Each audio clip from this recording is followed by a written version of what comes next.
नमस्कार, आप देख रहे हैं एटी मनी बनो अपना फाइनेंस मिनिस्टर। मैं हूं आपके साथ कविता थपलियाल और आज का शो बेहद खास है क्योंकि न सिर्फ आपके बचत निवेश की बात होगी बल्कि समझदारी से खर्च की बात भी होगी। क्या है खास शो में, आइए देखते हैं ऑन द शो। नेटफ्लिक्स और तमाम ओटीटी प्लेटफॉर्म के तर्ज पर अब गाड़ी भी मिलेगी सब्सक्रिप्शन पर। हर महीने नई गाड़ी ईएमआई पर नहीं, सिर्फ सब्सक्रिप्शन पर।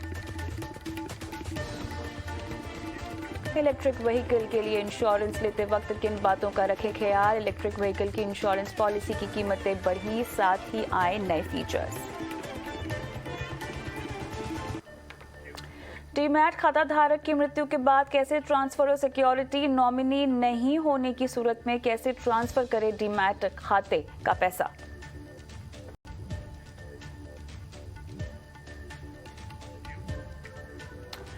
साथ ही आपको बताएंगे कैसे बनाएं संतुलित पोर्टफोलियो। अगर आप चाहें तो अपने सवाल हम तक पहुंचा सकते हैं। आपको अपने सवाल insurance, credit card, loan, crypto currency, tax से जुड़े हों तो व्हाट्सएप करना है 9619873567 पर।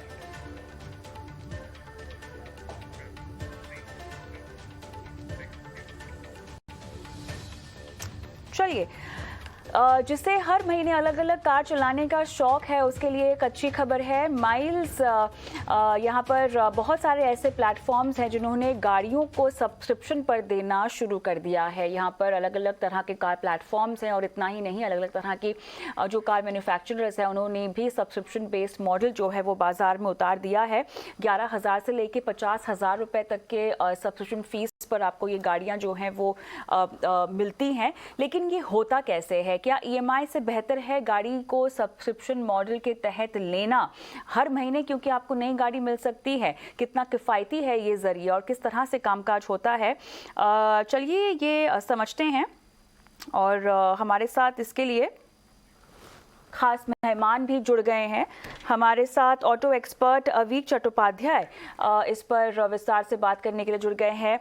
अवीक, गुड इवनिंग, स्वागत है आपका हमारी इस बेहद खास पेशकश में। तो लगातार खबरें हम पढ़ रहे हैं जहां पर गाड़ियां सब्सक्रिप्शन पर मिल रही हैं। एक क्लिक पर जो है आपकी ड्रीम कार आपकी हो सकती है और आपको हर महीने उसके लिए कुछ खर्च जो है वो देना होगा, जो शायद अगर आप गाड़ी खरीदें तो ईएमआई के तौर पर आपको देना होगा। ये मॉडल क्या है अवीक, जरा हमको समझाएं। ये सब्सक्रिप्शन जो मॉडल है ये बहुत एक इंटरेस्टिंग चॉइस है टू द कस्टमर, जो बेसिकली एक टाइप का कस्टमर होता है जो फ्लेक्सिबिलिटी चाहता है। मतलब flexibility in the sense customer बोलता है कि मेरे को बहुत लंबा टाइम तक मुझे गाड़ी ओन नहीं करना, क्योंकि मैं ओनरशिप में बिलीव नहीं करता हूँ, मैं एक्सपीरियंस में बिलीव करता हूँ। तो मैं इस टाइप का गाड़ी मैं सिर्फ 2 साल या 3 साल चलाऊंगा और इसके लिए मैं गाड़ी ओन नहीं करूंगा। मैं इस गाड़ी को सब्सक्राइब करूंगा और मैं एक मंथली एक फी देता रहूंगा फॉर माय सब्सक्रिप्शन।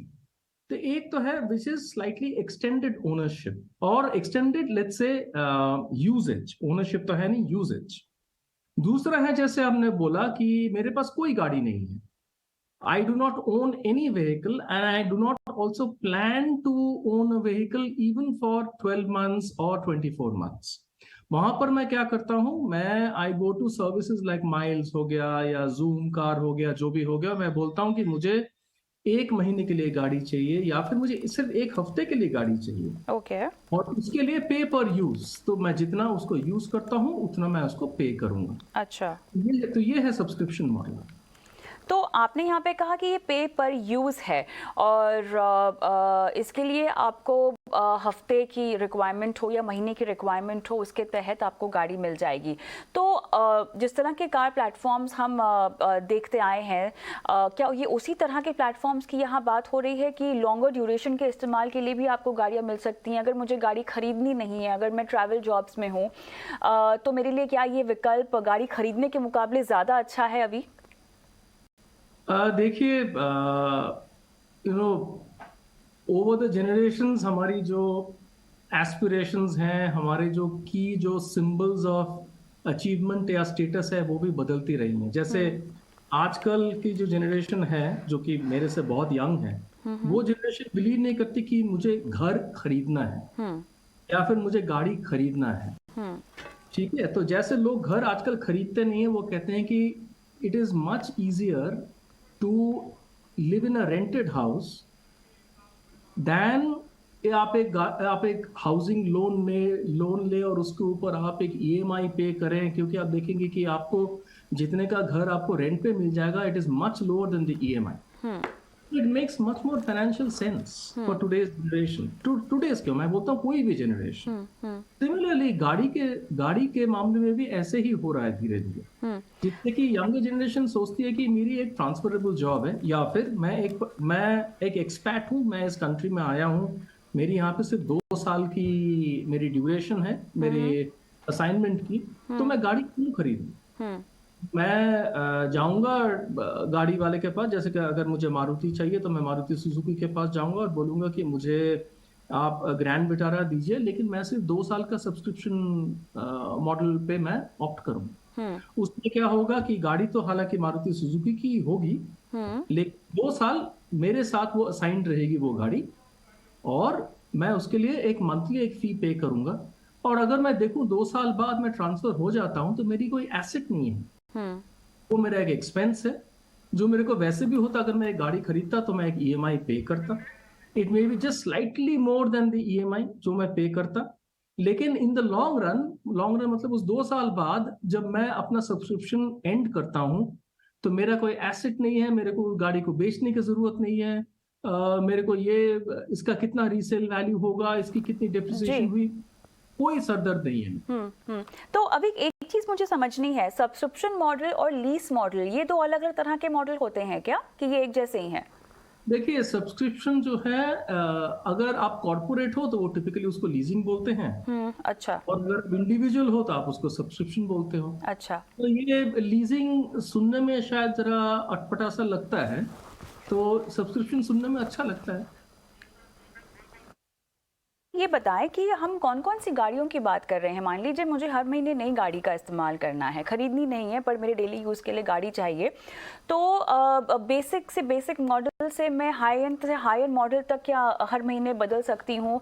कौन कौन सी गाड़ियाँ ऑफर की जाती हैं? क्या गाड़ियों के ब्रांड्स भी बदले जा सकते हैं? काम कैसे करता है ये पूरा मॉडल? देखिए, 2 टाइप के सब्सक्रिप्शन प्लेटफॉर्म्स होते हैं. एक तो होता है जो गाड़ी बनाता है, जो ऑटोमेकर है, वो अपने आप खुद एक सब्सक्रिप्शन सर्विस ऑफर करता है. उसमें आप उसको सिर्फ 1 महीने के लिए, जैसे आपने बोला कि मैं इस महीना एक्सेल 6 चलाऊंगा, अगले महीने ग्रैंड विटारा, उसके बाद ब्रेजा, उसके बाद सियाज, ऐसे नहीं होगा. क्योंकि उस तरीके से तो फिर क्या होगा कि मतलब गाड़ी की जो कंपनियां हैं उनको एक बिजनेस खोलना पड़ेगा सिर्फ इसको हैंडल करने के लिए. तो वो कहती है कि आप इसको मिनिमम 1 साल के लिए रख सकते हो. ठीक है, तो 1 साल का एक प्लान है, वो मिनिमम है. लेकिन फिर कुछ अलग इंडिपेंडेंट प्लेटफॉर्म्स हैं, जैसे माइल्स हो गया, जूम कार हो गए, जो हो गए, वो कहते हैं कि आप 1 महीना आप ये गाड़ी रखना चाहते हो तो आप रख लो, उसके बाद दूसरे महीना आप कोई और गाड़ी रखो. अगर आपको फॉर एग्जाम्पल, मुझे याद आता है फोर्ड ने काफी साल पहले यूएस में एक बड़ा इंटरेस्टिंग प्लान निकाला था कस्टमर्स के लिए. उन्होंने कस्टमर्स को बोला था कि आप हमें सिर्फ एक फिक्स्ड अमाउंट दीजिए per month, then depending on the season, मतलब मौसम पे डिपेंड करके आप उस टाइप का गाड़ी लीजिए. फॉर एग्जांपल, विंटर्स में आपको कवर्ड गाड़ी चाहिए, आप कवर्ड गाड़ी ले लीजिए. समर्स में आपको कन्वर्टेबल चाहिए तो आप कन्वर्टेबल ले लीजिए.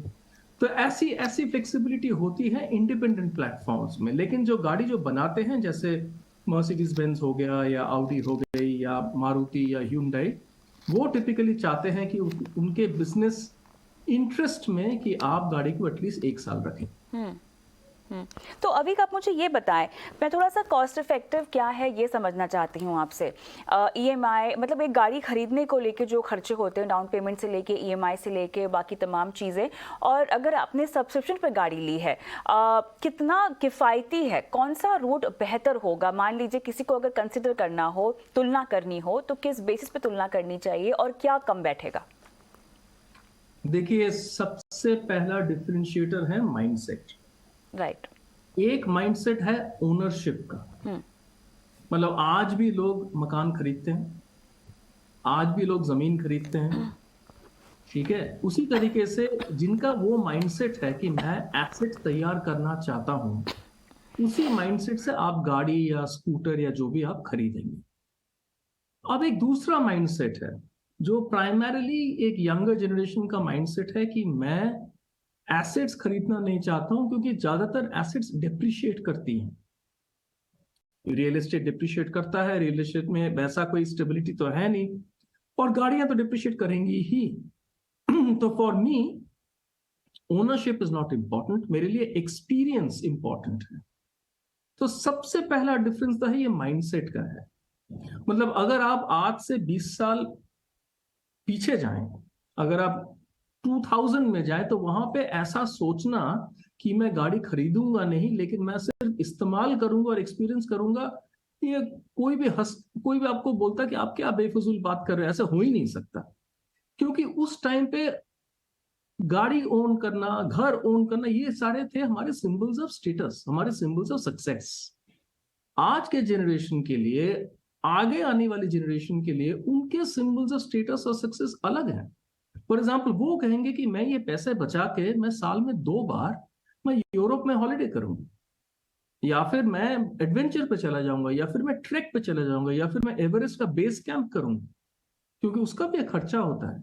तो उनके लिए एक्सपीरियंस ज्यादा इंपॉर्टेंट है। तो वो उनके लिए ईएमआई, आप अगर एक गाड़ी को ले, उसका अगर आप 5 साल का लोन ले, तो उसमें 5 साल पे उसका ईएमआई जितना होगा, विज़िबी अगर आप सिर्फ 2 साल के लिए एक सब्सक्रिप्शन मॉडल पे गाड़ी ले, 2 साल का सब्सक्रिप्शन मॉडल का ईएमआई ज्यादा होगा, जरूर होगा, वो that is taken for granted. लेकिन जो आदमी कॉन्शियसली 2 साल के लिए या 3 साल के लिए गाड़ी ले रहा है, वो ले इसीलिए रहा है very conscious of the fact कि मैं एक बैंक लोन की ईएमआई से जरा सा ज्यादा पे करूंगा, लेकिन 2 साल बाद ये गाड़ी मेरे पास नहीं रहेगी, क्योंकि मुझे गाड़ी रखना नहीं है। ईएमआई से ज्यादा, तो मतलब आज ईएमआई से ज्यादा कॉस्ट होगी सब्सक्रिप्शन की, ये हम समझ पा रहे हैं।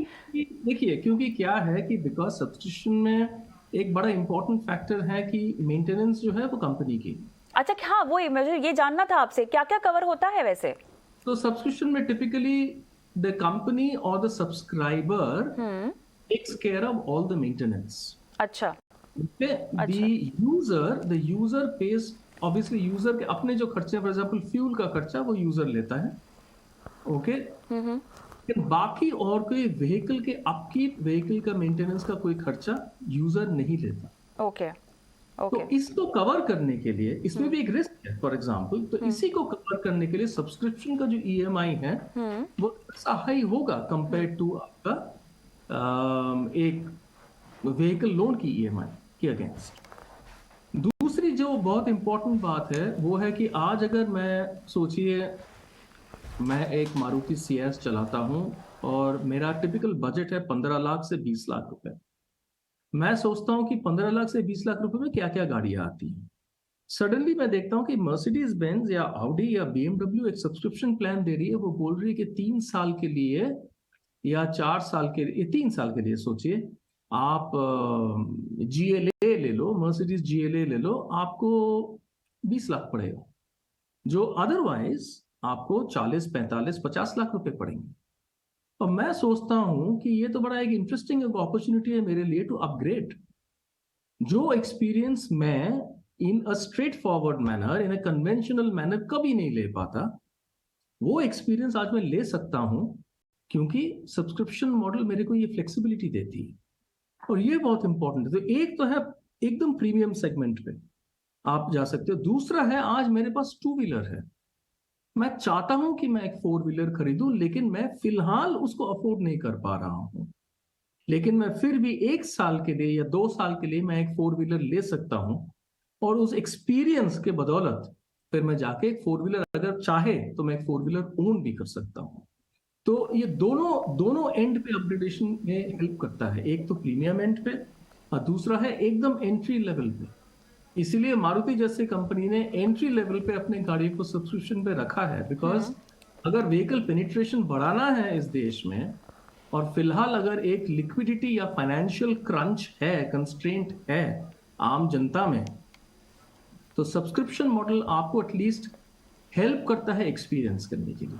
तो ऐसे में अभी हम किसी कार मैन्युफैक्चरर के पास जाके ये मॉडल को लेकर जांच पड़ताल करें, या ऐसे प्लेटफॉर्म्स हैं जो मल्टीपल कार ब्रांड्स को रखते हैं और उसमें से आप चुनाव कर सकते हैं, कौन सा बेहतर होगा आपके मुताबिक? Again completely based on mindset. मतलब जो सब्सक्रिप्शन मॉडल लेना भी चाहता है, कुछ लोग ऐसे होते हैं वो बोलते हैं कि मैं एक मारुति लूंगा या फिर मैं एक Hyundai लूंगा और उसी को क्रेटा को ही चलाऊंगा अगले 2 साल। वो ये बोलता है कि मेरे को रेगुलर गाड़ी की जरूरत नहीं होती है, मेरे को शायद पूरे साल में 6 या 7 महीने मुझे एक गाड़ी चाहिए, क्योंकि मेरा एक प्रोजेक्ट वर्क है। बाकी टाइम मैं अपना होम टाउन चला जाता हूँ या फिर मैं हिल्स में चला जाता हूँ या तो मैं ऊटी चला जाता हूँ और वहां पे मैं 3-4 महीने बिताता हूँ, वहां पे मुझे गाड़ी की नहीं जरूरत। तो वहां मैं कभी मैन्युफैक्चरर के पास नहीं जा पाऊंगा, वहां मुझे प्लेटफॉर्म के पास जाना पड़ेगा, क्योंकि प्लेटफॉर्म मुझे उसको या तो ऑन अ मंथली बेसिस या फिर ऑन अ क्वार्टरली बेसिस वो मुझे गाड़ी देगा।